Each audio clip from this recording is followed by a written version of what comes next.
Sa isang liblib na baryo sa bayan ng San Isidro, may isang binatang nagngangalang Elmer, 29 na taong gulang, payat, moreno at salat sa yaman.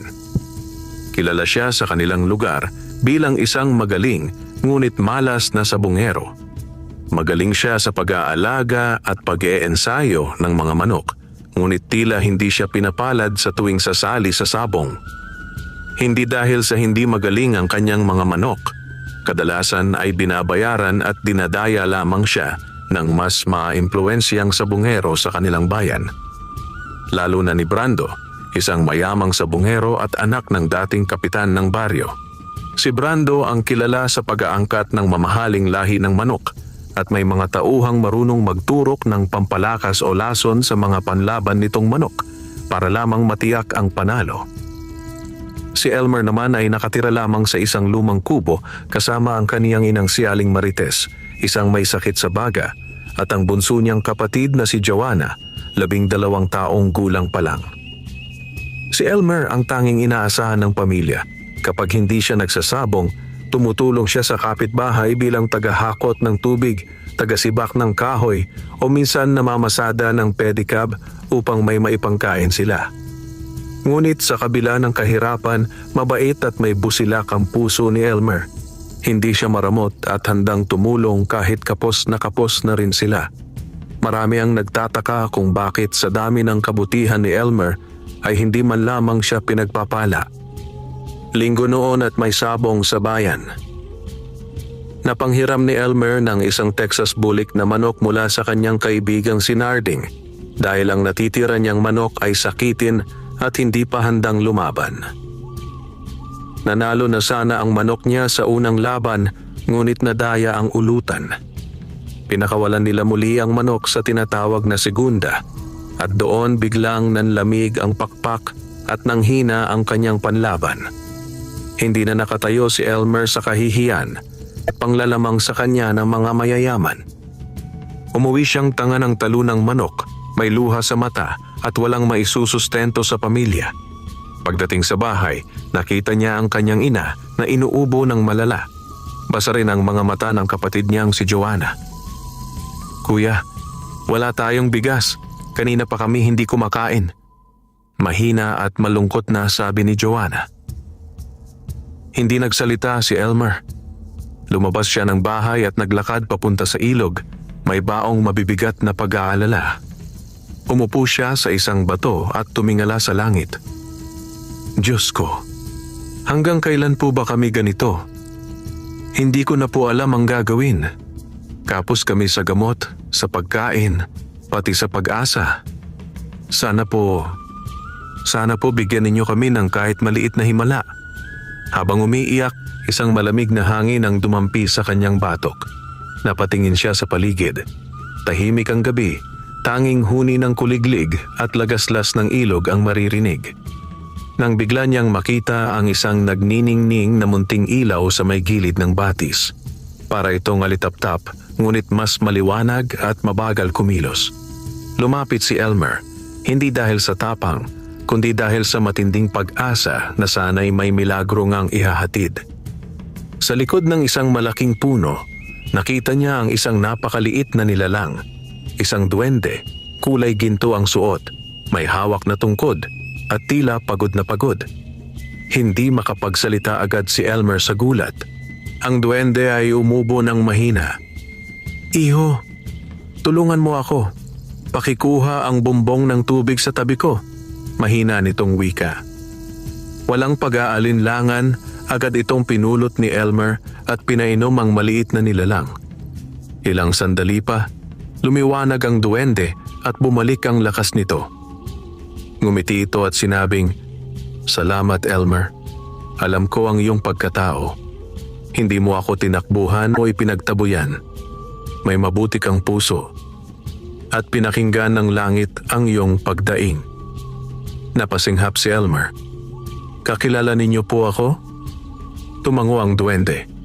"Ako si Gurunding, isang mabuting duwende na tagapagbantay ng kabutihan sa baryong ito. Matagal na kitang inoobserbahan. Ikaw ay isang taong may malasakit sa kapwa. Hindi ka sakim, hindi ka mapagmataas. At dahil tinulungan mo ako, tutulungan din kita. Hinugot ng duwende ang isang maliit na itlog ng manok na may kakaibang ningning, kulay pilak at may guhit na kulay ginto. Ito ang itlog ng isang mahiwagang manok panabong. Hindi ito ordinaryo. Kapag napisa ito, ang sisiw ay magiging iyong kaibigan at gabay. Hindi ito manok na para sa kasakiman o kalupitan. Ito ay manok na magbubukas ng pintuan ng kabuhayan at magandang kapalaran kung mananatili kang mabuti. Nanlaki ang mata ni Elmer. Kailan po ito mapipisa? Sa 7 umaga mula ngayon. Ngunit tandaan mo, Elmer. Lumapit ang duwende sa kanyang tainga. Kapag ginamit mo ito sa kasamaan o pagpayaman ng nag-iisa, mawawala ang biyaya. Bago pa man makapagtanong si Elmer, nagliwanag ang duwende at naglaho na parang usok na dinadala ng hangin. Naiwan si Elmer na nakatitig sa mahiwagang itlog na hawak niya. Hindi niya alam kung panaginip lang ba iyon, ngunit mahigpit niya iyong niyakap. Ramdam niyang may magbabago sa buhay nila. Umuwi siya na may dalang pag-asa sa unang pagkakataon matapos ang napakahabang panahon. Humiga siya, tinitigan ang itlog at bumulong. Hindi ko sasayangin ang pagkakataong ito. At tuluyan siyang nakatulog na may ngiti. Ang unang ngiting nasilayan sa kanyang muka pagkalipas ng maraming buwan. Makalipas ang gabing iyon, nagising si Elmer nang may kakaibang sigla. Karaniwang mabigat ang pakiramdam niya tuwing umaga dahil iniisip ang kakulangan ng pera, pagkain at gamot para sa pamilya. Ngunit ngayon, may ningning sa kanyang mga mata, dala ng pag-asang hatid ng mahiwagang itlog. Tahimik pa ang paligid, ramdam ang lamig ng umaga. Naroon sa tabi ng kanyang papag ang maliit na kahong pinaglagyan niya ng itlog kagabi. Agad niya itong binuksan at maingat na tiningnan kung nandoon pa. Nandoon nga at tila mas maliwanag ang kulay nito kaysa kagabi. Nakangiting bumulong si Elmer. Hindi ako nanaginip. Gayunpaman, hindi niya alam kung paano nga ba ito aalagaan. Hindi ito karaniwang itlog ng manok.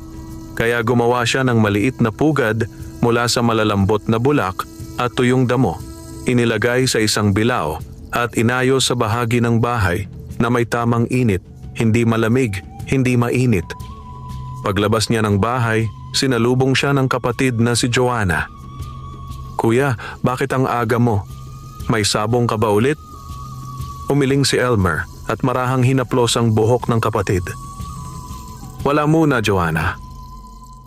Maghahanap ako ng ibang mapagkakakitaan ngayon. Huwag kang mag-alala, may magandang mangyayari." Nakatingin si Joanna na tila nagtataka, pero napangiti rin. "Sana nga, kuya." Si Aling Marites naman ay mahina pa rin ang katawan. Umabot siya ng ubo na parang hinihigop ang lakas niya. "Elmer, anak, huwag mo na akong alalahanin. Maghanap ka muna ng trabaho. Kahit sa palengke, kaysa Hindi na hinintay ni Elmer matapos ang sasabihin ng ina. "Nay, huwag kayo magsalita ng ganyan. Gagawan ko ng paraan ang lahat. Mangangako ako sa inyo, hindi tayo magugutom ngayong araw."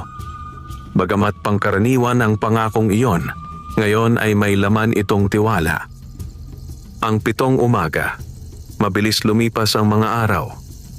Unang umaga. Napansin ni Elmer na may munting bitak sa itlog, bagamat hindi pa gaanong halata. Parang may mahina siyang naririnig na tibok o kaluskos mula dito. Ikalawang umaga. Ang kulay ng itlog ay nagiba mula sa pilak-kinto patungong maningning na asul bughaw na tila may dumadaloy na liwanag sa loob, para itong sinag ng buwan na binabalot ng araw. Ikatlong umaga. Mas malaki ang bitak at narinig niya ang mahinang tila pitik mula sa loob. Excited si Joanna at halos ayaw lumayo sa bilao. Ika-4 na umaga, naging mainit-init ang ibabaw ng itlog, parang hinahanda ang sarili sa paglabas. Ika-5 umaga. Tila may nararamdaman silang presensya sa paligid ng bilao. Gumagalaw ang hangin at may amoy na parang bulaklak at damo, kahit sarado ang bintana. Ika-6 na umaga nakita niyang gumagalaw ang itlog mag-isa para bang may nanunulak mula sa loob. Kilabot at tuwa ang naramdaman ni Elmer. Ang panganib lamang, baka may makahawak o makapansin na iba, kaya binantayan niya ito buong araw. At dumating ang ika-7 umaga. Madaling araw pa lang, gising na si Elmer. Pumikit siya sandali at nagdasal. Kung anumang biyaya ito, salamat po. Pangako, hindi ko ito gagamitin para sa kasamaan. Pagmulat niya, may narinig siyang malambing na tila mahinang tilaok mula sa itlog. Tok, tok, tok, tok. Napaupo agad si Elmer sa tabi ng bilao. Si Joanna ay napabangon din nang marinig ang ingay. Dahan-dahan bumuka ang itlog at isang sinag na kulay ginto at bughaw ang lumabas. Napapikit si Elmer sa matinding liwanag. At humupa ang liwanag, isang sisiw ang lumitaw. Ngunit hindi ito karaniwang sisiw. Ang balahibo nito ay puting-puti, malambot at kumikislap sa liwanag.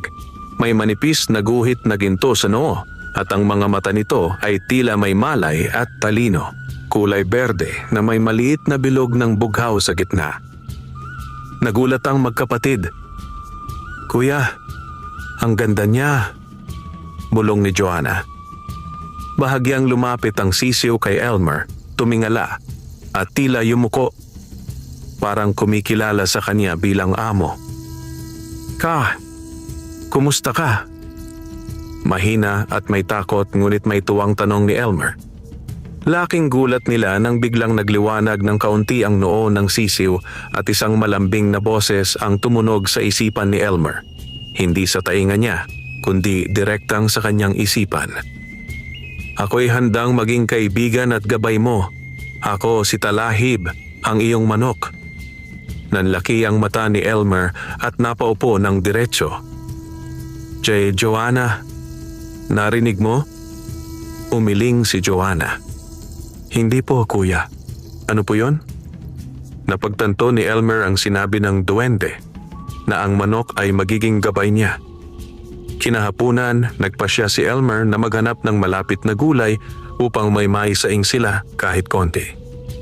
Bitbit niya si Talahib, nakaupo sa kanyang balikat. Habang dumadaan sila sa tabing kalsada, napansing may isang matandang babae na nahihirapan magbitbit ng 2 sisidlan ng tubig. Walang pagdadalawang isip, tinulungan niya ang matanda at inihatid sa bahay nito ang tubig. Pagbalik niya, nagulat siya dahil nakasunod na pala sa kanya ang matanda na may ngiti at may hawak na supot. "Iho, salamat sa pagtulong. Wala akong pera, ngunit tanggapin mo ito. Mga gulay galing sa aking bakuran." Dahil dito, nagkaroon sila ng masarap na nilagang gulay sa hapunan. Ang pinakabusog nilang pagkain sa loob ng 3 linggo. Habang kumakain, napatingin si Elmer sa sisiw na si Talahib. Tahimik itong nanonood, nakatingin sa kanya na tila nagsasabing, "Tama ang ginagawa mo." Sa unang araw pa lang, nagpakita na ng kabutihan ang mahiwagang biyaya. Hindi dahil sa sugal, kundi sa kabutihan. Ngunit habang kumikislap ang gabing iyon, may 2 mata ang nanonood sa kubo nila mula sa dilim. Mga matang naiinggit, mapanukso, at puno ng pag-aasam. Mga matang magdadala ng panganib sa hinaharap. Kinabukasan, maagang nagising si Elmer dahil sa mahinang pagtili ng sisiw na si Talahib. Kakaiba ang tunog nito. Hindi tulad ng ordinaryong sisiw, kundi mas may himig at tila may rhythm. Para bang nagigising ka sa musika ng umaga. Pagmulat ni Elmer, nakita niya si Talahib na nakatayo sa may bintana, nakatanaw sa sikat ng araw. Nang makita siya ng sisiw, mabilis itong tumalon papunta sa balikat niya at marahang kinamot ang pisngi niya gamit ang malambot na pakpak. "Magandang umaga, Elmer." Tunog ng boses sa kaniyang isipan. Napangiti si Elmer habang nag-aayos ng kumot. "Magandang umaga rin, Talahib. Kaya ko pang sanayin ang sarili ko sa ganyang paraan mo ng pakikipag-usap. Tumili si Joanna mula sa labas. Kuya, may pagkain po tayo. May nag-iwan ng isang supot ng pandesal sa may pintuan. Nagtaka si Elmer at mabilis na lumabas. Nandoon ang isang supot na may 10 pirasong pandesal at isang maliit na tsokolate para kay Joanna. May nakalagay na maliit na papel. Para sa mabuting magkuya, isang kapitbahay na humanga sa inyong kabutihan. Nagkatinginan sina Elmer at Talahib. Nagsisimula na ang biyaya kapag may kabutihan. Bulong ni Talahib sa kanyang isipan. Hindi pa man nila nasisimula ng umaga, may sorpresa ng dumating. Hindi mula sa sugal, kundi mula sa kabutihang ipinakita ni Elmer kahapon. Habang nag-aalmusal, umupo si Elmer sa tapat ng kulungan na ginawa niya kay Talahib mula sa lumang kahon. Ibang-iba ang sisiw na ito. Mas alerto, matalino, at parang may iniisip lagi. Elmer, usap ni Talahib sa isipan niya. May ipapakita ako sa iyo. Ngunit kailangan natin ng tahimik na lugar. Dinala ni Elmer si Talahib sa bakuran malapit sa punong mangga. Doon, inilapag niya ang sisiw sa damo. Naglakad si Talahib sa isang tuhod na taas na damo. Tumigil at naghukay gamit ang maliit na kuko. Ilang saglit pa, may nahukay itong maliit na balot na papel. Binuksan ni Elmer ang papel at nagulat siya. May laman itong 5 pirasong baryang tig P10 at 2 P5. Saan mo nakuha ito? Bulong ni Elmer. May mga bagay na naliligaw o nalalaglag ng mga tao. Hindi ko ito ginagawa para magnakaw, kundi para tulungan ka lang muna sa maliit na paraan. Napangiti si Elmer. 50 piso man lang iyon, pero sapat para makabili ng 1 kilong bigas at kaunting gulay. Para sa kanila, malaking tulong na iyon. Lumipas ang ilang araw at napansin ni Elmer na mas mabilis ang paglaki ni Talahib kumpara sa ordinaryong sisiw. Sa 1 linggo pa lamang, halos doble na ang laki nito. Makinis ang puti nitong balahibo at kumikislap kapag tinatamaan ng araw. Ang guhit na ginto sa noo ay parang may mahina ng sinag kapag gabi. Pati ang kilos nito ay matatag at may tikas, parang sanay na sa laban. Isang umaga, tinuruan ni Elmer si Talahib ng simpleng pagtalon, pag-iwas at sipa, mga pang-ensayo ng manok. Ngunit nagulat siya nang gawin ni Talahib ng mas mahusay at mas mabilis ang bawat galaw na itinuturo niya. Talahib, hindi ka ordinaryo, para kang isinilang na mandirigma. Ako ay ipinaglihi sa lakas at talino, Elmer. Ngunit ang tunay na panalo ay nakasalalay sa puso, hindi sa tapang lamang. Nakatitig si Elmer sa mata ng manok. May lalim ito, parang nakakaunawa ng mundo. Isang hapon, dumaan si Toto Cardo, kapitbahay nila at minsan ding sabongero. Nakita nito si Talahib na nag-iensayo. Uy, Elmer! Ang ganda ng manok mo ah. Lahi ba ng Texas o sweater yan? Mukhang panlaban sa derby. Umiling si Elmer, pilit na ngumiti. Hindi pa. Bata pa. Hindi pa pwede sa sabong. Napataas ang kilay ni Toto Cardo. Sayang naman. Kung ako sa'yo, isabak mo na yan kahit piso-pisong pustahan muna. Pampainit, baka swertehin ka. Napatingin si Elmer kay Talahib at nakaramdam siya ng malamig na hangin sa paligid nila, parang senyales ng babala. Huwag muna, Cardo, hindi pa panahon. Tumawa si Cardo at umalis na may ngising mapang-asar. Bahala ka, Elmer. Pero kapag ako nagkaganyang manok, yayaman ako agad. Nang makalis si Cardo, nagsalita si Talahib. Elmer, hindi pa ito ang oras. Magtiwala ka sa tamang panahon. Kapag sinimulan mo sa maling paraan, mawawala ang biyaya. Tumango si Elmer. Alam ko. Hindi kita ginusto para yumaman agad sa sugal. Biyaya ka mula sa kabutihan, hindi para sa kasakiman. Ngumiti si Talahib sa loob ng kanyang isipan. Dahil ganyan ang puso mo, Doon pa lamang nagsisimula ang tunay na pag-unlad. Kinagabihan, kumatok ang barangay tanod sa kanilang bahay. Nagulat si Elmer. "Elmer, napili ka ni Kapitan na maging tagabigay ng flyers para sa fiesta. May maliit na honorarium. 1 linggo ang trabaho, may libreng pagkain pa sa tanghali." Napatingin si Elmer kay Talahib at alam niyang ito ang unang legal at malinis na trabaho na dumating sa kanya matapos ang matagal na malas. Hindi sabong, hindi pustahan, hindi sugal, kundi trabahong marangal. Tinanggap niya ito ng may galak. Habang natutulog sila ng gabing iyon, marahang pumatong si Talahib sa dibdib ni Elmer at marahang tumilaok parang nagdadasal. Sa labas ng bahay, humuni ang hangin. Dahan-dahan, malamig, ngunit may dalang senyales. May paparating na pagsubok sa pananampalataya at kabutihan ni Elmer. At ang unang hahamon dito ay ang taong matagal nang naiinggit sa kanya. Mabilis ang lumipas na mga araw. Naging abala si Elmer sa bagong trabaho bilang tagapamahagi ng flyers para sa nalalapit na fiesta ng San Isidro. Kahit maliit lang ang bayad, sapat na iyon upang may pambili sila ng bigas, gulay at kaunting ulam. Sa wakas, may matatag at marangal siyang pinagkakakitaan. Hindi sugal, hindi utang. Habang nagtatrabaho si Elmer, si Joanna naman ang naiiwan sa bahay upang bantayan si Talahib na ngayoy mas mabilis nang lumaki. Halos kasing laki na ito ng 1 buwan na sisiw kahit 2 linggo pa lang ang nakalilipas mula ng mapisa. Ang puting balahibo ni Talahib ay nagiging mas makinis at makinang. At ang guhit na ginto sa noo nito ay tila kumikislap kapag may panganib sa paligid.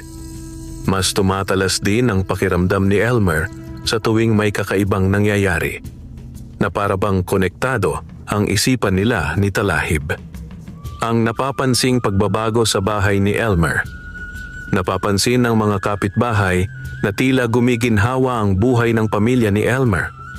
Hindi man marangya, ngunit napansin nilang mas may pagkain na ito, mas masigla at may mga taong nag-aabot ng tulong ng kusa. Si Mang Romy, ang tindero ng gulay sa palengke, ay minsang nagsabi, "Iba ang aura mo, Elmer. Parang mas magaan ang dalang problema mo ngayon. Anong sekreto mo?" Ngumiti lang si Elmer. "Wala po, Mang Romy. Tiwala lang at sipag." Hindi niya binabanggit si Talahib. Alam niyang hindi lahat ay handang tanggapin ang mga bagay na may halong hiwaga. Ngunit hindi lahat ay natutuwa sa pagbuti ng buhay ni Elmer. Ang mapagmatiyag na kapitbahay. Sa kabilang dulo ng baryo nakatira si Mang Sencio, isang matandang sabonghero, kilala sa pagkainggit at pagiging maramot. Marami siyang panabong, ngunit matagal nang hindi siniswerte sa sabungan. Dahil sa malas at kapal ng ulo, halos naubos na ang kabuhayan nito. Isang hapon, nadaanan niya si Joanna na naglalaro kay Talahib sa bakuran. Napahinto ang matanda at napakunot noo. Aba, ang gandang sisiw niya na. Anong lahi niyan? Bakit parang kumikintab ang balahibo?" Napatingin si Joanna kay Talahib at agad na niyakap ito, may kutob na masama. Si kuya po nakaalaga sa kanya. Hindi po for sale. Umangat ang isa niyang kilay. Hindi ko naman binibili. Nagtatanong lang. Ngunit halata sa mga mata ni Mang Sencio ang pagkagusto niya sa sisiw. Sa di kalayuan, si Talahib ay tumilaok ng mahina. Hindi iyon ordinaryong tilaok, ito'y tila babala. At sa mismong sandaling iyon, ang guhit sa noo ni Talahib ay kuminang ng bahagya. Ang unang pagtatangkang kuhanin si Talahib. Kinagabihan, habang natutulog ang pamilya, may anino na dahan-dahang lumapit sa bakod ng kanilang kubo. May dala itong sako at maingat ang bawat hakbang. Si Mang Sencio iyon. Tumingin siya sa maliit na kulungan ni Talahib sa gilid ng bahay. "Kapag akin ang manok na to, Babalik ang swerte sa sabong, hehe. Unti-unti niyang binuksan ang kulungan. Tahimik siya, halos hindi humihinga. Sabik na kunin si Talahib. Ngunit bago pa man niya mahawakan ang manok, may biglang malamig na hangin ang umikot sa paligid. Narinig niya ang tila mababang pagtili ni Talahib at nagliwanag ang guhit sa noo nito. Liwanag ng kabutihan, ilayo ang kasakiman. Hindi iyon narinig ng tainga kundi sa isipan ng sino mang nasa paligid. Napatigil si Mang Sencio. Nanlamig ang likod. Nakarinig siya ng tinig ng isang matanda, hindi niya kilala, malapit sa tenga. Umuwi ka! Hindi iyo ang hindi binigay sa iyo. Nanlaki ang mata niya, napaatras, nadulas sa putik at halos pasigaw na tumakbo pauwi na parang may humahabol. Sa loob ng bahay, nagising si Elmer, tila may naramdaman. Mabilis siyang lumabas at nakita ang bakod na may bakas ng tsinelas. Tinignan niya si Talahib. May kumuha sa iyo, ano? Tumango si Talahib gamit ang isipan. Pero hindi siya nagtagumpay. Pinrotektahan ako ng liwanag. Ngunit mag-iingat ka, Elmer. Hindi ito ang huling pagtatangka. Habang nagkakape si Elmer kinabukasan, nakaupo sa kanyang balikat si Talahib. Talahib, tama ba ang ginawa mong pagtakot sa kanya? Hindi ako nanakot. Pinrotektahan ko ang sarili ko at ang biyayang ibinigay sa iyo. Ngunit huwag kang magalit o magtanim ng sama ng loob, Elmer. Kung sino man ang may masasamang balak, ang kabutihan ang sagot. Hindi paghihiganti. Napayuko si Elmer. Mahirap gawin iyon. Paano ka magpapakabuti kung inaagawan ka?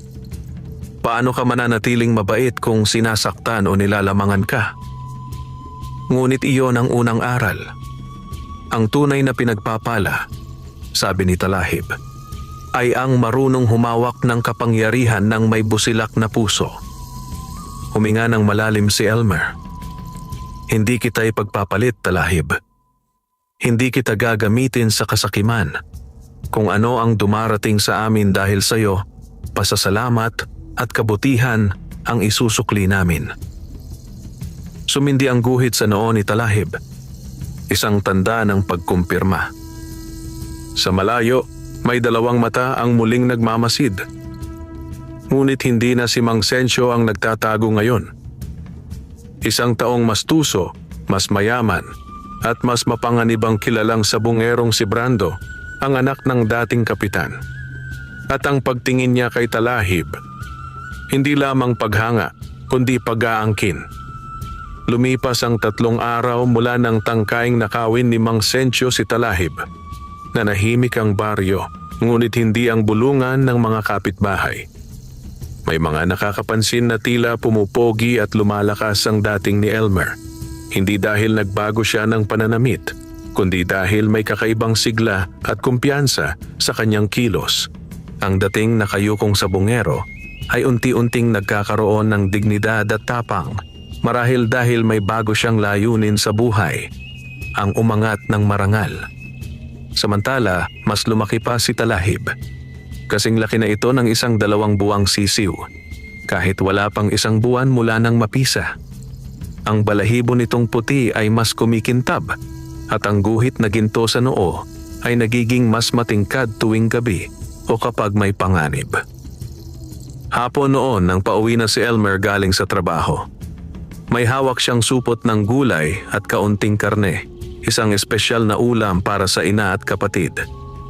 Sa may kanto ng baryo, may nakaparadang mamahaling motorsiklo. Nakatayo roon si Brando, nakasandal sa motorsiklo, nakangiti ngunit malamig ang tingin. Oh, Elmer, kumusta? Mukhang gumaganda ang buhay mo ah. Natigilan si Elmer. Kilala niya ang tono. Hindi pambati, kundi pangaasar na may halong pag-uusisa. Ayos lang, Brando. Papunta na ako sa bahay. Marami pa akong gagawin. Ngunit hinarang ni Brando ang daan at ngumisi. May narinig akong alaga ka raw ngayong manok na pambihira. Pwede ko bang makita? Baka magandang lahi.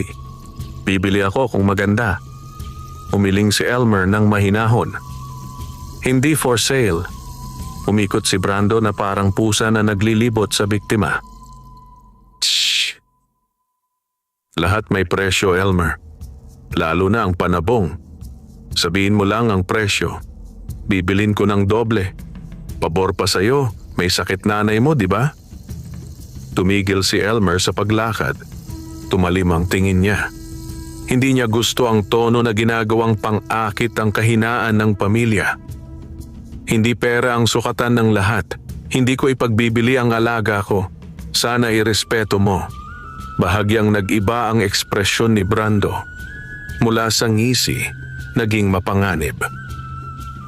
Kung ayaw mo, bahala ka. Pero tandaan mo to, Elmer. Ang magagaling na manok napupunta sa magagaling na sabunghero. At tumalikod na may makahulugang ngiti. Naglakad pa uwi si Elmer ngunit ramdam niya ang bigat ng usapan. Hindi si Brando ang tipong sumusuko kapag may gusto siya. Kinagabihan, habang nag-eensayo si Elmer kay Talahib, may kumatok. Pagbukas niya si Toto Cardo at Dalton, mga dating kasabungan, ang nandoon. Elmer, may papitik lang kami. Piso-piso lang. Pampainit. Ilabas mo yung manok mo kahit tikman lang namin ang tapang. Umiling si Elmer, ngunit bago siya magsalita, naramdaman niya ang paggalaw ni Talahib sa balikat niya. Tila nagsasabing pagbigyan para matuto. Napatingin si Elmer. Sandali, maliit lang ha. Walang daya, walang sugatan. Sa bakuran na walang ibang tao, nagset sila ng maliit na ring gamit ang lumang katsa at lubid. Ilalaban si Talahib sa sisiw na dala ni Dalton, isang brown red na mas matanda at mas malaki. Pinamulahan ng dugo ang mukha ni Dalton sa pagtawa. Delikado yan sa sisiw mo, Elmer. Huwag ka umiyak pag nadikdik ka. Tahimik na nagbaba si Elmer kay Talahib sa lupa. Ngunit nang magsimula ang laban, hindi na makatawa ang dalawa. Mabilis si Talahib. Hindi tumatakbo para umiwas. Umiikot, sumusundot at tumatalon na parang may sinanay ng eksperto. Sa unang salpukan, isang mabilis na pitik-sipa ang ginawa ni Talahib sa pakpak ng kalaban. Nawalan agad ng balanse ang brown red. Ha? Paano yon? Sigaw ni Cardo. Sa ikalawang salpukan, umiwas si Talahib na parang alam ang galaw ng kalaban bago pa lumipad ang kuko nito. At sa pangatlong pagkakataon, isang tuhod at sipa sa kilid ang binitawan, hindi pangkaraniwan sa mga sisiw. Tumakbo ang brown-red palayo, talo kahit walang sugat. Hindi makapagsalita sina Dalton at Cardo. Si Elmer mismo ay napatulala. Hindi iyon simpleng talino. May taktika, timing, at instinct na hindi tinuturo sa ordinaryong manok. Hindi ko nauulitin to, mahinahong wika ni Elmer. Walang sabong para kay Talahib, pangsukat lang yon. Umalis ang dalawang lalaki na nanginginig sa pagkabigla. At bago tuluyang makalayo, narinig ni Elmer ang bulungan ng isa. Kapag nalaman ni Brando to, lagot yang manok ni Elmer. Sumindi ang guhit sa noo ni Talahib. Elmer, usap nito sa isip niya. Ito ang simula ng pagsubok. Hindi ka man naghahanap ng laban, ang laban ang lalapit sa iyo. Kinagabihan, habang natutulog si Joanna at ang ina, nagkulong si Elmer sa likod bahay kasama si Talahib. Talahib, nakakatukso ang nakitang mong kakayahan, pero natatakot ako. Baka hindi ko mapigilan ang sarili o baka matawag akong duwag kung hindi kita isabak. Sumagot si Talahib ng may lalim. Ang sino mang lumalaban para sa yabang, talo na bago magsimula. Maaring matalo mo ang iba, ngunit baka talunin mo rin ang puso mo. Tumulo ang luha ni Elmer. Ayokong mawala ang kabutihan ko. Iyan lang ang ipinagmamalaki kong puhunan. Kaya nandito ako, tugon ni Talahib. Hindi para itulak ka sa sugal, kundi para akayin ka sa tamang laban. Itinaas ni Elmer ang kanyang kanang kamay, parang nanunumpa. Hindi kita gagamitin sa masama. Hindi kita ipagpapalit. Anumang tagumpay na dumating, hahatiin ko sa kabutihan. Nagliwanag ang guhit sa noo ni Talahib. Pinakamaningning simula ng mapisa ito. Sa pagkakataong iyon, nabuo ang sagradong ugnayan nila, isang panata ng sabungero at mahiwagang manok, hindi para sa sugal, kundi para sa mabuting layunin. Ngunit sa kabilang bahagi ng baryo, sa isang bahay na malaki at marangya, may mga taong nagpaplano. At ang laman ng usapan nila, kunin natin ang manok ni Elmer. Hindi dapat mapunta ang kapangyarihan sa mahirap. At ang nag-utos nito ay walang iba kundi si Brando. Kinabukasan, tila payapa ang baryo ng San Isidro, ngunit sa ilalim ng katahimikan may pumipintig na panganib. Ang balitang may pambihirang manok si Elmer ay kumalat na sa mga sulok ng baryo, sa palengke, sa tindahan, at lalo na sa mga sabungherong gutom sa Panalo.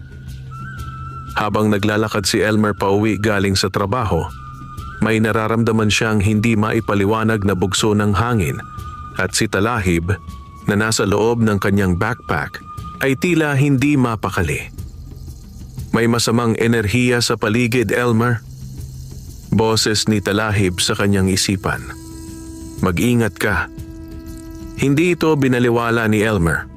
Mas pinag-iingat niya ang sarili.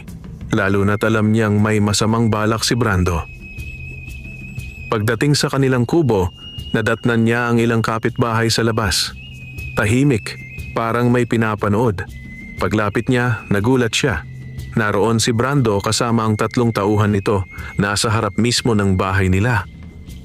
Hawak ni Brando ang isang malaking supot na may lamang pakain para sa manok, bitamina at mamahaling gamot para sa panabong. Kapansin-pansing pakitang tao ang dating. Elmer! Napasyal ako.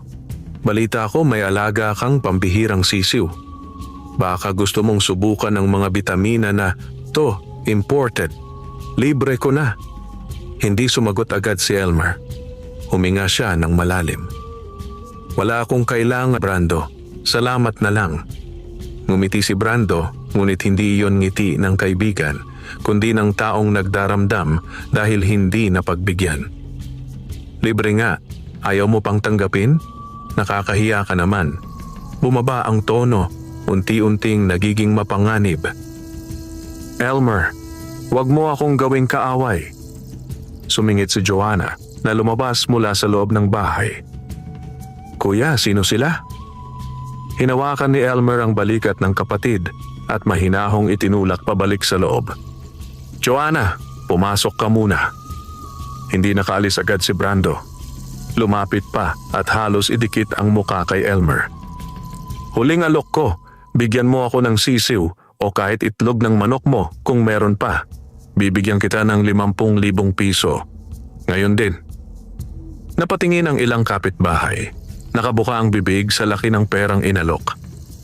Pero hindi nanginig si Elmer. Hindi mabibili ng pera ang tiwala at pagkakaibigan. Hindi ko ipagbibili ang alaga ko. Nagbago ang ekspresyon ni Brando. Mula sa peke at mapagpanggap ng ngiti ay naging malamig, mapanganib at puno ng banta. Pag-isipan mo, Elmer. Babalik ako. At kapag bumalik ako, wala nang presyong pag-uusapan. Tumalikod si Brando at umalis kasama ang mga tauhan. Naiwan ang mga kapitbahay na tila may kinatatakutan. Pagpasok sa bahay, agad niyang kinuha si Talahib mula sa backpack. Pumailan lang ang malambing na tilamsik ng liwanag mula sa noo ng manok. Elmer, hindi sapat ang kabutihan lamang. Minsan kailangan mo ring tumindig at ipagtanggol ang tama. Umupo si Elmer, may pangamba sa dibdib. Talahib, ayoko ng gulo, ayoko ng kaaway. Ang mabuti, hindi ibig sabihing mahina. Ang mabuti, marunong lumaban kapag kinakailangan. Sumandal si Elmer sa dingding. Naiisip niya ang ina niya, si Joanna, ang simpleng kabuhayan niya. Kung may mangyaring masama sa kanila dahil kay Brando, hindi niya mapapatawad ang sarili. Kinagabihan, bandang 9:00, Habang inaayos ni Elmer ang kanilang hapunan, biglang kumislap ang noo ni Talahib, mas maliwanag kaysa dati. "Elmer, may panganib!" Agad niyang sinilip ang labas ng bintana.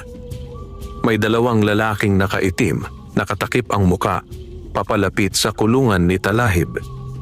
Hindi nagdalawang isip si Elmer. Mabilis siyang lumabas at sumigaw, "Hoy! Anong ginagawa ninyo?"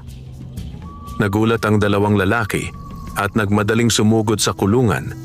Tatangayin na sana si Talahib.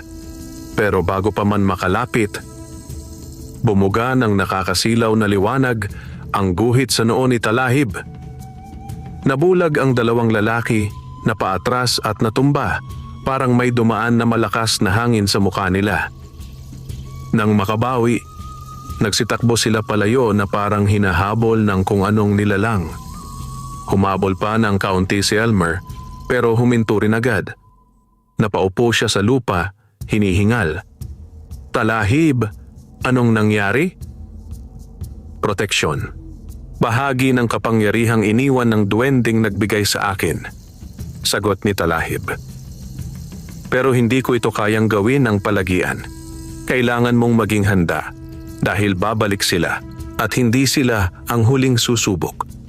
Habang naglilinis si Elmer ng paligid matapos ang kaguluhan, may narinig siyang paos na boses mula sa dilim.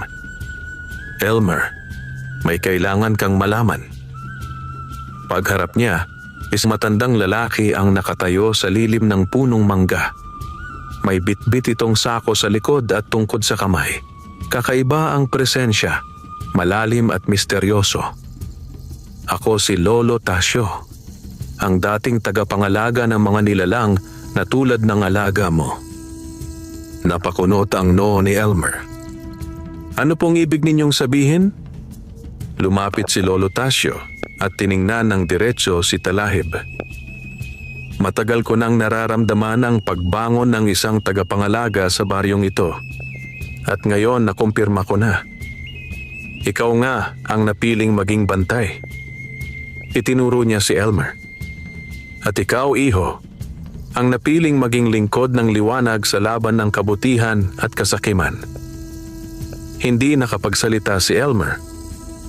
"Kung papayag ka, tuturuan kita kung paano pangangalagaan at palalakasin ang ugnayan ninyong dalawa." Pagkasabi noon, sumiklab ang guhit ni Talahib, parang sumang-ayon. At doon nagsimula ang panibagong yugto ng laban. Hindi na ito basta sugal o sabong. Ito ay laban ng tama at mali. Ang kabutihan laban sa kasakiman. At si Elmer ang nasa sentro nito. Ang gabi ay tila mas tahimik kaysa karaniwan, ngunit sa katahimikan ay may nakabitin na bigat ng kapalaran. Nakaupo si Elmer sa harap ni Lolo Tasio, habang si Talahib naman ay nakaupo sa isang tuod, nakikinig. Ang matanda ay may kakaibang aura, hindi duwende, hindi lamang karaniwang tao. May halong karunungan at misteryo ang mga mata. "Bago kita gabayan, Elmer," wika ni Lolo Tasio, "kailangan ko munang malaman, handa ka bang harapin ang kapalarang higit pa sa simpleng pag-aalaga ng manok?" Huminga ng malalim si Elmer. "Kung ito po ang paraan para mapangalagaan ko ang pamilya ko, si Talahib at ang kabutihang inilaan sa amin, handa po ako," tumango si Lolo Tasio. "Kung gayon, simulan natin." Ang unang aral, dangal ang sandata. Naglatag si Lolo Tasio ng banig at doon umupo sina Elmer at Talahib. Ang unang aral, ang tunay na tagapangalaga ay hindi lumalaban para manalo, lumalaban para sa dangal. Kapag ang laban ay para sa yabang, kahit manalo ka, talo ka. Ngunit kung ang laban ay para ipagtanggol ang naaapi, para sa kabutihan, ang liwanag ang kakampi mo. Napatingin si Elmer kay Talahib. Ito mismo ang panata nila. "Tandaan mo, Elmer," dagdag ni Lolo Tasio, "kapag ang puso mo ay napuno ng galit at pag-iinit ng ulo, madaling mapasok ng dilim. At kapag sinakmal ka ng dilim, mawawala ang biyayang hawak mo. Saglit na bumalik sa isip ni Elmer ang galit niya kay Brando. Naramdaman niya ang pagbigat ng dibdib. Naiintindihan ko, Lolo. Tumitig si Lolo Tasio sa kanya, tagos sa kaluluwa. Ang ikalawang aral, may hangganan ng lakas. Inilabas ni Lolo Tasio ang isang maliit na sisidlang yari sa niyog. Nang buksan niya ito, may laman itong manipis na pulbos na kulay ginto na tila kumikislap. Ito ang hibla ng liwanag, biyayang iniwan ng mga sinaunang tagapangalaga. Makakatulong ito para pabilisin ang pag-unlad ng isang nilalang na may malinis na puso. Ngunit, may hangganan ng lakas ng sino mang pinagpala. Ginuhit ni Lolo Tasio ang 3 bilog sa lupa. Ang unang bilog, katawan. Kumindat siya kay Talahib. Kung puro lakas, mabilis mapapagod at mawawalan ng direksyon. Ang ikalawang bilog, isip. Ang katalinuhan ng manok mo ang isa sa pinakamahalaga. Ngunit kung sobra, maaaring maging mapagmataas. Ang ikatlong bilog, puso. Kung mahina ang puso, kahit gaano kalakas o katalino, madadapa sa tukso. Pinagsama ni Lolo Tasio ang 3 guhit. Naging 3 guhit, isang bilog na may 3 sinag. Kailangan ng balanse. Kung may sobra, nagiging sumpa. Nagkatinginan sina Elmer at Talahib at sabay silang tumango. Ang ikatlong aral, ang lakas ay hindi para sa sarili. Tumayo si Lolo Tasio at tumingin sa langit. Ang pangatlo at pinakamahalagang aral, ang tunay na lakas ay hindi ginagamit para sa sarili lamang. Ang tagapangalaga ay nagbibigay, hindi kumakamit. Ang kapangyarihan mo, Elmer, ay nakatali sa kapakanan ng iba. Napatulala si Elmer. Ibig sabihin, kahit magkaroon kami ng pagkakataon para yumaman, hindi namin dapat gamitin si Talahib para lang sa sarili naming buhay? Oo, dahil kapag ginamit ninyo ang kapangyarihan para sa kasakiman, mawawala ito. Parang umalingaw-ngaw ang salitang iyon sa hangin. Ibinuhos ni Lolo Tasio ang hibla ng liwanag sa palad ni Elmer. Ibuhos mo ito kay Talahib habang inuusal ang mga salitang ituturo ko. Kinuha ni Elmer ang pulbos at dahan-dahang ibinuhos sa guhit sa noo ni Talahib. Kumislap ang katawan ng manok at umikot ang hangin sa paligid nila. Sabay nilang inusal, liwanag ng kabutihan, gabayan ng landas, sa puso, isipan at lakas, pagkalooban ng wagas. Sumiklab ang liwanag, hindi nakakasilaw kundi banayad at payapa, parang bisig ng isang ina na yumayakap. Tumagos iyon sa katawan ni Talahib at sa puso ni Elmer. Pagkatapos ng ritual, mas luminaw ang mga mata ni Talahib at ang balahibo nito ay tila may mas banayad na kislap. Sa ritual na ito, paliwanag ni Lolo Tasio, hindi ko pinalakas si Talahib, pinalalim ko ang ugnayan ninyong dalawa. Mas mararamdaman ninyo ang isa't isa. Tinignan ni Elmer si Talahib at naramdaman niya ang tibok ng puso nito bilang tugon. Hindi tainga ang nakarinig, kundi kaluluwa.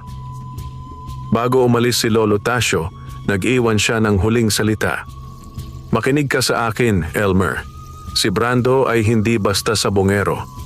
May hawak siyang anting-anting ng kadiliman. Isang pangsuhol mula sa mangkukulam upang manalo sa sabong. Kung hindi ka magiging handa, magsisimula ang madugong laban. Nanlamig si Elmer. Mangkukulam? Ibig sabihin, hindi pangkaraniwang sabong ang haharapin namin? Tumango si Lolo Tasio. Hindi ito sabong sa arena, kundi laban ng kapalaran, kabutihan at kaluluwa. Bago tuluyang umalis ang matanda, tumingin siya ng mariin. Elmer, kung dumating ang araw na susubukin ka ng kadiliman, pipiliin mo ba ang kabutihan kahit masakit? Hindi agad nakasagot si Elmer. Dahil alam niyang ang pinakamahirap na laban ay ang paglaban sa sariling puso. Sa kabilang dulo ng baryo, sa isang madilim na kubo, si Brando ay nakikipag-usap sa isang lalaking may itim na panyo sa ulo, may mga tattoo na animoy sinaunang simbolo. At lumabas ang mapanganib na pangalan. Mang Lucio ang mangkukulam ng silangang gubat. At ang utos ni Brando, gusto ko ng ritual. Kukunin natin ang manok ni Elmer, kahit kapalit ay sumpa. Sa gabing iyon, tila mas mabigat ang hangin kaysa karaniwan.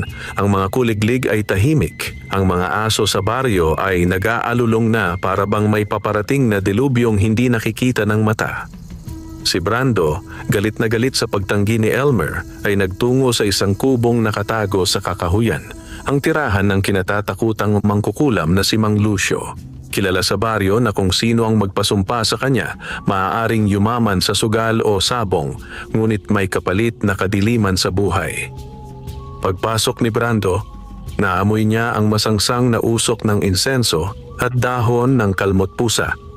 Sa gitna ng kubo ay may bilog na bato, may ukit ng mga simbolo at mga kandilang itim na umiikot. Nakaupo si Mang Lucio, payat, nanlilisik ang mata. At ang boses ay malalim na parang galing sa ilalim ng lupa.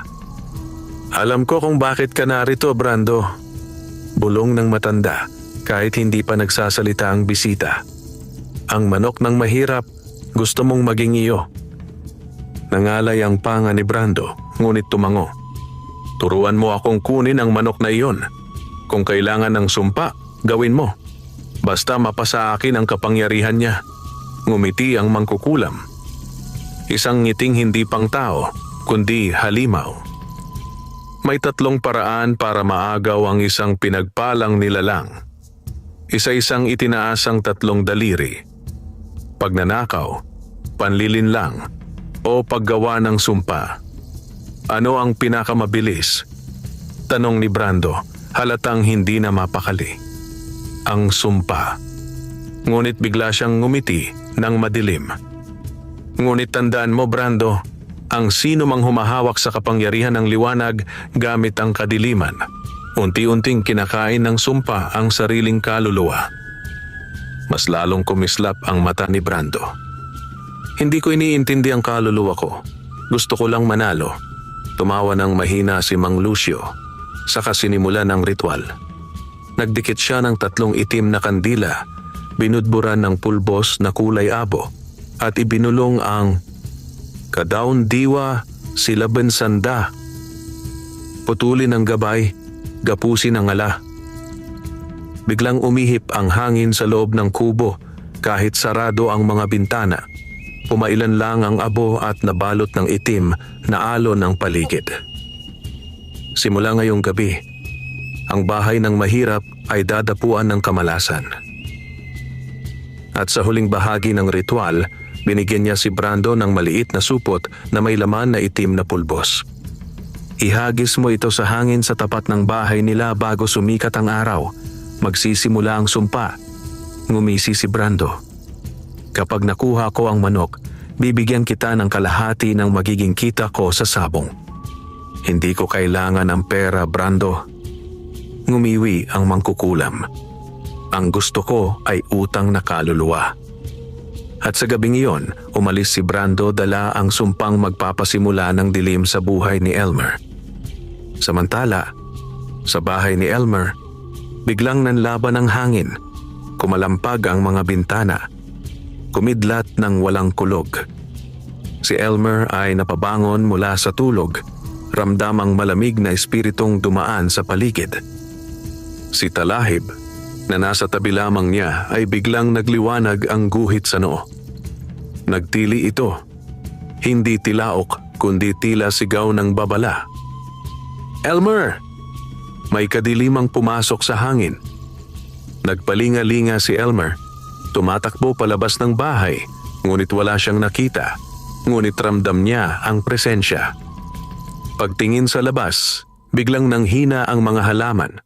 Nagsilaylay ang mga dahon ng gabi at ang puno ng saging na laging may bunga ay natuyo ang isang dulo nito. Ito ba ang sumpa? Bulong ni Elmer, nanginginig ang kamay. Oo, sagot ni Talahib. Isa itong sumpa ng kadiliman. Nagsisimula pa lamang ito. At kung hindi natin mapuputol, maaaring pati buhay ng tao ang kunin nito. Hindi makapaniwala si Elmer. Hindi niya alam kung paano labanan ang sumpa. Hindi ito sabong, hindi suntukan. Ibang laban ito. Pagsapit ng madaling araw, nakatulog si Elmer sa sobrang pag-iisip. Si Talahib naman ay nakapikit, ngunit hindi natutulog na naginip. Sa panaginip na iyon, nakatayo siya sa gitna ng isang malawak na arena, ngunit ang lupa ay kulay abo at ang mga taong nanonood ay mga aninong walang mukha. Sa kabilang dulo, may isang malaking manok panabong, kulay itim, may pulang mata, at nag-aalab ang mga kuko. Narinig ni Talahib ang isang boses, hindi sa isip, kundi sa kaluluwa. Ang kalaban mo ay hindi tao, hindi manok, kundi sumpa. Kapag dumating ang araw ng tunggalian, hindi lakas ang panalo, kundi ang kadalisayan ng puso. Nakita niya ang imahe ni Elmer na umiiyak. Hawak ang isang bagay na tila nasira, hindi manok, kundi isang piraso ng puso. Nang magising si Talahib, hingal at nanginginig ang balahibo nito. Elmer, may darating na araw ng ulit-ulit na pagsubok. Kapag hindi tayo handa, may mawawala sa atin. Napakapit si Elmer kay Talahib. Hindi kita pababayaan. Hindi ko hahayaang may masaktan sa pamilya ko. Laban tayo. Kinabukasan, nagsimula ang mga kakaibang pangyayari. Napigtal ang lubid ng ilang panabit na hindi naman marupok. Nalaglag ang takip ng poso at muntik masaktan si Joanna. Napanis agad ang pagkain kahit bagong luto. Nagkasakit ng biglaan si Aling Marites. Mas malala kaysa dati. At nang sumunod na gabi, may mga kaluskos sa bubong at may mga matang pulaan na nagmamasid mula sa dilim. Hindi ito ordinaryong malas. Ito ay inaaninag na kadiliman na kumakapit. At ang pinakamasakit sa lahat, sa huling bahagi ng gabi, napansin ni Elmer na may maitim na marka sa pintuan ng bahay nila. Hugis bilog na may tusok sa gitna. Alam ni Talahib kung ano iyon. 3 gabi na lang, Elmer. Kapag hindi natin nabasag ang sumpa, may kaluluwang kukunin ito. Hindi na makatulog si Elmer ng gabing iyon.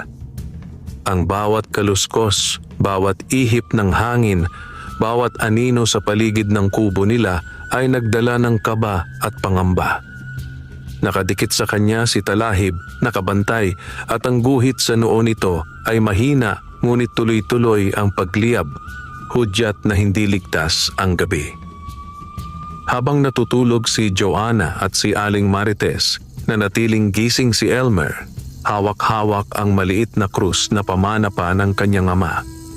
Diyos ko, hindi ko alam kung kaya ko to, pero lalaban ako para sa pamilya ko.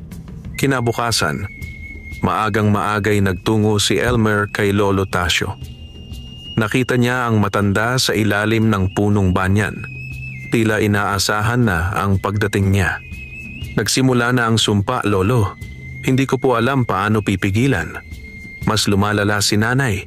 Pati pagkain namin napapanis. At may anino pong nagbabantay sa gabi. Umusal ng mahina si Lolo Tasio, saka tumango. Ang sumpang ginawa sa inyo ay hindi basta gawa lang ng inggit. Ito ay kulam na may layuning kumuha ng kaluluwa. At kapag natapos ang 3 gabi, may isang mahal mo sa buhay ang kukunin ng dilim. Napahigpit ang pagkakakapit ni Elmer kay Talahib. Paano po namin masisira ang sumpa?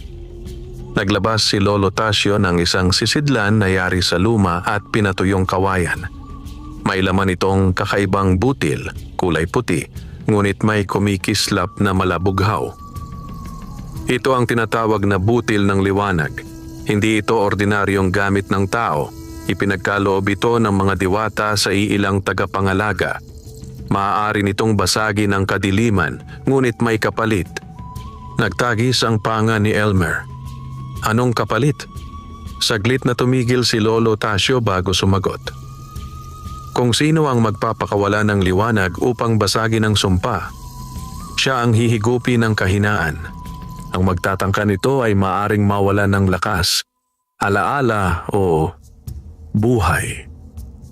Nalaglag ang puso ni Elmer sa narinig. Umupo si Lolo Tasio sa lupa at nagsimulang gumuhit gamit ang mahabang patpat. Ipinakita niya ang simbolo na nakita ni Elmer sa pintuan. Bilog na may tusok sa gitna. Ito ang talinghaga ng kadena ng kadiliman. Ang sumpang ito'y nakatali sa layunin ng umaatake.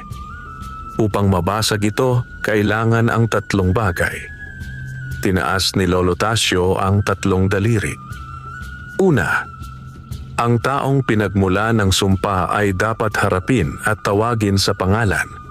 Sa oras na manahimik ka sa harap ng masama, mas lumalakas ang kanyang kapangyarihan. Ikalawa, kailangan ng bagay na hinawakan ng nagkulam noong gabing ginawa ang ritual. Kung mahahanap mo ang itim na pulbos na nagdala ng sumpa, pwede itong gamiting kontra. Ikatlo, dapat ialay ang isang bagay na mahalag sa iyo. Isang bagay na hindi mo kayang mawala bilang pangbalanse at pambasag ng kadiliman. Napatingin si Elmer sa kanyang nanay, sa kapatid at kay Talahib. Naghalo sa puso niya ang pangamba at pagmamahal. Kung ang kailangan ay mahalaga, handa akong isakripisyo ang kahit ano. Huwag lang ang pamilya ko. Ngunit sumagot si Lolo Tasio ng may lalim. Magiging mabigat ang kapalit. Hindi mo pwedeng piliin kung ano ang kukunin ng liwanag. Ang kapalaran ang magpapasya. Kaya dapat mong pag-isipan bago simula ng ritual. Habang nag-uusap sila, biglang nanginig si Talahib.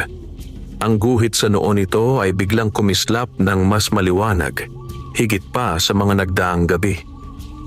Lolo Tasio. Sigaw ni Talahib sa isipan ni na Elmer at ng matanda.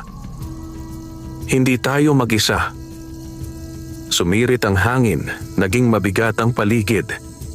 At mula sa gilid ng punong malapit, lumitaw ang isang itim na anino. Nakabalot sa usok, walang mukha, ngunit may dalawang matang pula.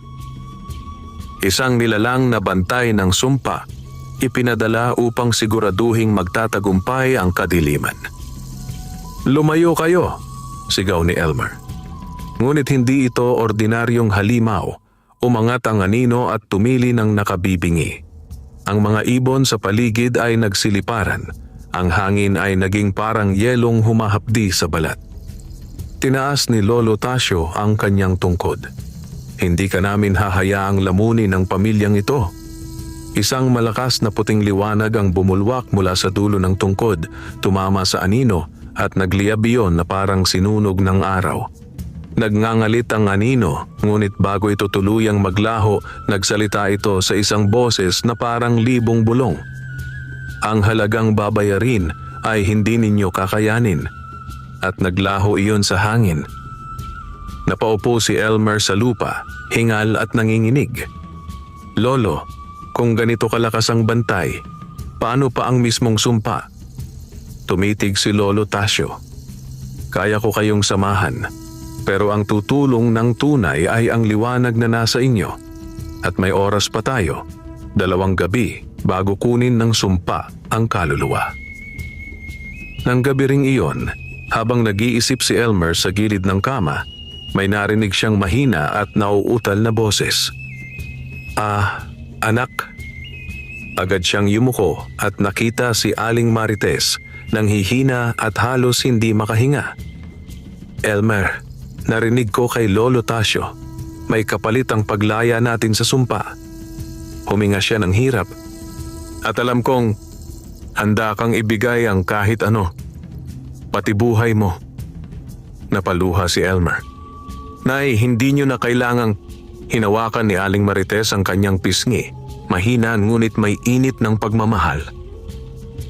"Kung may dapat isakripisyo, hayaan mong ako nang matanda. Ikaw may buhay pa. May kapatid ka pang aalagaan. Umiling si Elmer, umiiyak. Hindi kita ibibigay, Nay. Hindi ako papayag. Biglang lumapit si Talahib, kumislap ang guhit sa noo nito at nagsalita sa kanilang isipan. Hindi buhay kapalit ng buhay ang hinihingi ng liwanag. May iba pang uri ng sakripisyo at hindi dapat galing sa pilit o takot, kundi mula sa kusang loob. Nagkatinginan ang mag-ina. At doon tumulo ang luha ni Aling Marites, hindi ng takot kundi ng pag-asa. Ibig sabihin, may paraang hindi tayo kailangang mamatay? Tumango si Talahib. Oo, ngunit masakit pa rin ang mawawala. Sa sandaling iyon parang tumigil ang oras. Dahil ang pinakamahirap palang ialay ay hindi ang buhay, kundi ang pinakamamahal na bahagi ng sarili. Sa labas ng kubo, may mga matang muli na namang nagmamasid. At sa gabing iyon, nagpasya si Brando. Bukas ng gabi, kukunin ko na ang manok ni Elmer, kahit magdugo ang buwan. Dumating ang ikatlong gabi, ang gabi ng pinakamatinding panganib. Tahimik ang buong baryo ng San Isidro, ngunit ang katahimikan ay tila bagyong walang hangin. Ang buwan ay bilog, ngunit bahagyang tinatakpan ng ulap na kulay abo, para bang may nakaharang na masamang enerhiya. Sa loob ng kubo ni Elmer, nakaluhod si Elmer, si Joanna, si Aling Marites, si Talahib at si Lolo Tasio. Nakalatag sa sahig ang bilog na gawa sa asin. May 3 puting kandila na nasa hugis at sulok at nasa gitna ang butil ng liwanag. Ang tanging kakayahang makabasag sa sumpa. Ngunit hindi ito sapat. Kailangan pa ang isang kusang loob na sakripisyo. Sa pagitan ng katahimikan, bumulong si Lolo Tasio. Elmer, oras na, kailangan nating simulan. Ngunit tandaan, bago matapos ang ritual, kailangang ialay ang bagay na pinakamahalaga sa iyo. Nanginginig ang boses ni Joanna. Kuya, ano ang mawawala sa atin? Tumingin si Elmer sa kapatid, saka sa ina, at sa huli kay Talahib. Sa puso niya, alam niya ang sagot, hindi pera, hindi ari-arian, hindi buhay, kundi ang bagay na pinakamahalaga sa kanyang pagkatao. Handa ako, sabi ni Elmer, kahit nanginginig ang loob. Nagbuka si Lolo Tasio ng mahinang dasal at sinimula ng ritual.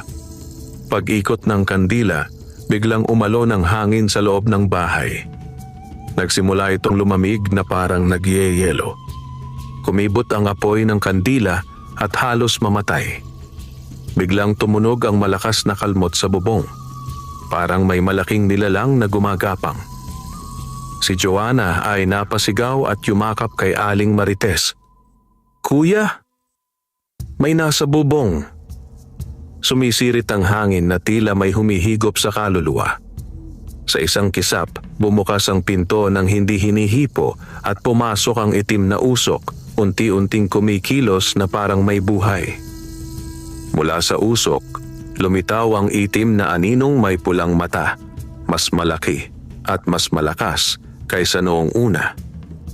Oras na para kunin ang kaluluwa, kapalit ng liwanag. Umalingaw-ngaw na boses sa loob ng isipan ng lahat. Tumakbo si Elmer papagitna, hinarang ang pamilya niya. Walang kukunin sa pamilya ko. Ako ang kaharap mo. Ngunit ang anino ay natawa. 1,000 boses ang sabay-sabay. Ang mahina ay gutom para sa kadiliman at kayo ay pinakamadaling kainin. Lumakad ang anino palapit kay Joanna. Napasigaw si Elmer. Sa akin ka. Ako ang gusto mo, di ba? Ngunit sumagot ang anino. Ang pinakamadaling kainin ay ang inosente. Dito tumulo ang luha ni Elmer. Hindi niya hahayaang may mawala sa kanila. Sa gitna ng kaguluhan, kumislap ng napakalakas ang guhit sa noo ni Talahib. Nagbuka ang pakpak nito Ngayon ay mas malaki, mas makinis at may liwanag na parang busilak na araw. Elmer, oras na.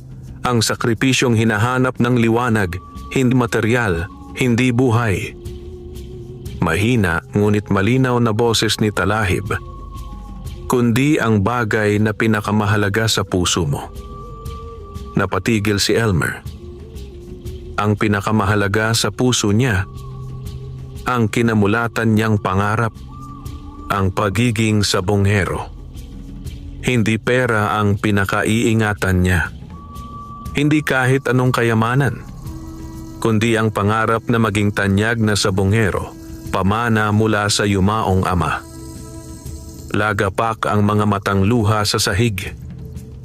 Kung iyon ang kailangan, bulong ni Elmer, isusuko ko. Pumikit siya ng mariin, huminga ng malalim at sumigaw mula sa kaibuturan ng pagkatao. Isinusuko ko ang pagiging sabongero. Hindi ko nagagamitin ang manok, hindi para sa sugal, hindi para sa kayabangan. Hindi ko hahayaang kainin ng pangarap ko ang sarili kong kaluluwa. Ang tanging gusto ko ay protektahan ang pamilya ko. Sa sandaling iyon, bumalot ang puting liwanag sa gitna ng bilog. Niyanig ang lupa. Nabulag ang anino. At ang butil ng liwanag ay sumabog sa liwanag na pumalibot kay Talahib.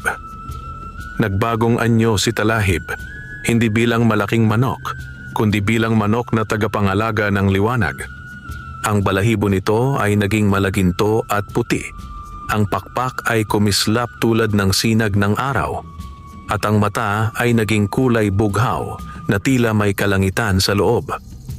Lumipad si Talahib at sinalubong ang aninong may pulang mata. Isang salpukan ng dilaw puti at itimpulang liwanag ang nagtagpo. Sa bawat bangga, umuga ang bubong, naputol ang hangin, nabingi ang paligid. Liwanag para sa kabutihan. Sigaw ni Talahib. Dilim para sa kasakiman. Sigaw ng anino. Hanggang sa huling salpukan, isang napakalakas na pagsabog ng liwanag at kadiliman. At nang matapos ang liwanag, wala na ang anino. Nahulog si Talahib sa mga bisig ni Elmer. Mahina, napagod, ngunit buhay. Dahan-dahang bumalik ang kulay ng buwan, tumigil ang hangin at unti-unting nawala ang itim na marka sa kanilang pintuan. Nawala ang sumpa. Lumapit si Aling Marites, nakatayo na may lakas at tila gumaan ang pakiramdam. Elmer, anak, wala na yung bigat sa dibdib ko. Hawak ni Elmer si Talahib, umiiyak ngunit nakangiti. Salamat. Salamat. Tumango si Lolo Tasio, may ngiting puno ng pagmamalaki. Nagawa mo, Elmer. Pinili mong talikuran ang pangarap kapalit ng kabutihan. Iyan ang tunay na tagapangalaga. Naglakad si Lolo Tasio palayo at sa pagtalikod niya, naglaho siya sa manipis na liwanag para bang natapos na ang misyon niya.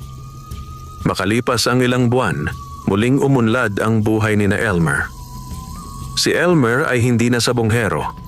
Sa halip, sa tulong ng isang kamag-anak at ng barangay, nagbukas siya ng isang munting tindahan ng pagkain sa umaga, lugaw, suman at pandesal. Dagsa ang tao, hindi dahil sa pagkain lamang, kundi dahil sa kabutihang loob ng may-ari. Si Joanna ay mas masigla at si Aling Marites ay gumaling sa karamdaman, tila binigyan ng panibagong sigla ng buhay. At si Talahib, nanatili siyang kasama nila, hindi na para sa sabong, kundi bilang tagapangalaga ng kanilang tahanan.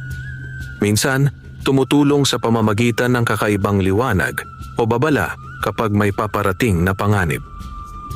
Binabantayan sila, hindi bilang panabong, kundi bilang pamilya. At si Elmer, tiningnan niya ang araw isang umaga at bumulong. Hindi ko nakamit ang pangarap kong maging tanyag na sabongero, pero nakamit ko ang mas mahalaga, ang kapayapaan, ang kabutihan at ang pamilya. At iyon ang pinakamalaking panalo sa lahat. Wakas,